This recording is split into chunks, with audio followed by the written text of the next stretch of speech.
Hello. അപ്പോൾ ഇന്നലെ നമ്മൾ പ്രതീക്ഷിച്ച പോലെ സഞ്ജു സാംസണ് ടീം ഇന്ത്യ അവസരം കൊടുത്തു.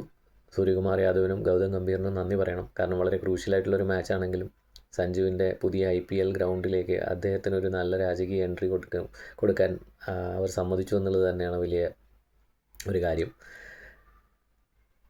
വലിയൊരു ആരാധകവൃന്ദത്തിൻ്റെ മുന്നിൽ സഞ്ജുവിന് കളിക്കാൻ കഴിയും. അതും ഇന്ത്യയുടെ വിക്കറ്റ് കീപ്പറും ഓപ്പണർ ബാറ്റ്സ്മാനുമായിട്ടുള്ള വളരെ ക്രൂഷ്യൽ പൊസിഷനിൽ തന്നെ സഞ്ജുവിനെ ഇന്നലെ ടീമിൽ പ്ലേസ് ചെയ്തിരുന്നു. ഇഷാൻ കിഷൻ ടീമിലുണ്ടെങ്കിൽ കൂടി അദ്ദേഹത്തിനെ വെറും ബാറ്റ്സ്മാൻ എന്ന നിലയിൽ വൺ ഡൗൺ ബാറ്റ്സ്മാനാക്കി മാത്രമാക്കി ഒതുക്കി സഞ്ജുവിനെ വിക്കറ്റ് കീപ്പർ ഓപ്പണർ ബാറ്റ്സ്മാൻ എന്ന കീ പൊസിഷൻ കൊടുത്ത് ടീം ഇന്ത്യ നല്ലൊരു അവസരമാണ് നൽകിയത്.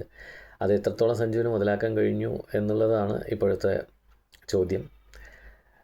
തീർച്ചയായിട്ടും ഇന്ത്യൻ ടീമിന് ഒരു നല്ല തുടക്കം നൽകാൻ സഞ്ജുവിൻ്റെ ഇന്നിങ്സ് സഹായിച്ചു.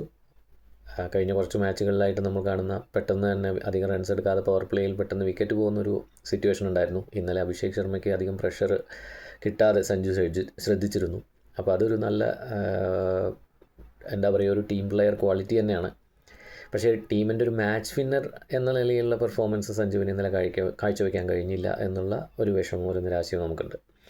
കാരണം ഇന്നലെ അദ്ദേഹം കളിച്ച ആ രീതിയിൽ തുടർന്നിരുന്നെങ്കിൽ, ഇതുപോലുള്ള ചെറിയ ചെറിയ ട്രാപ്പുകളിൽ പെടാതെ ഒരല്പം കൺട്രോൾഡ് ഇന്നിങ്സ് അദ്ദേഹം കാഴ്ചവെച്ചിരുന്നെങ്കിൽ ഇന്നലെ നല്ലൊരു സ്കോർ അദ്ദേഹത്തിന് സെഞ്ചുറി തന്നെ നേടാമായിരുന്നു. കാരണം നല്ല രീതിയിൽ എല്ലാ ബാറ്റ്സ്മാൻമാരും നല്ല രീതിയിൽ സ്കോർ ചെയ്യാൻ പറ്റിയ ഒരു പിച്ചായിരുന്നു ഇന്നലെ.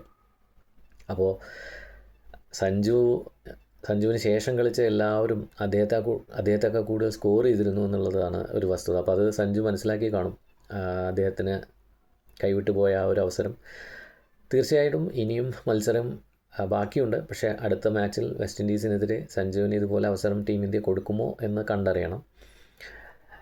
ഇപ്പോൾ ജയിച്ച ഒരു ടീം എന്ന നിലയിൽ ആ പ്ലേയിങ് 11 തന്നെ നിലനിർത്തുകയാണെങ്കിൽ സഞ്ജുവിന് തീർച്ചയായും ഒരു ചാൻസ് ഉണ്ട്.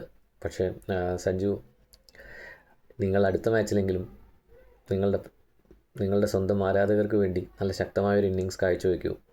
ടീം ഇന്ത്യക്ക് വേണ്ടി ഒരു മാച്ച് വിന്നിങ് ഇന്നിങ്സ് കാഴ്ചവെക്കൂ. ഇത് വേൾഡ് കപ്പാണ്. ഞങ്ങളെല്ലാവരും അത്തരമൊരു പ്രകടനം കാണാൻ കാത്തിരിക്കുന്നു. Thank you.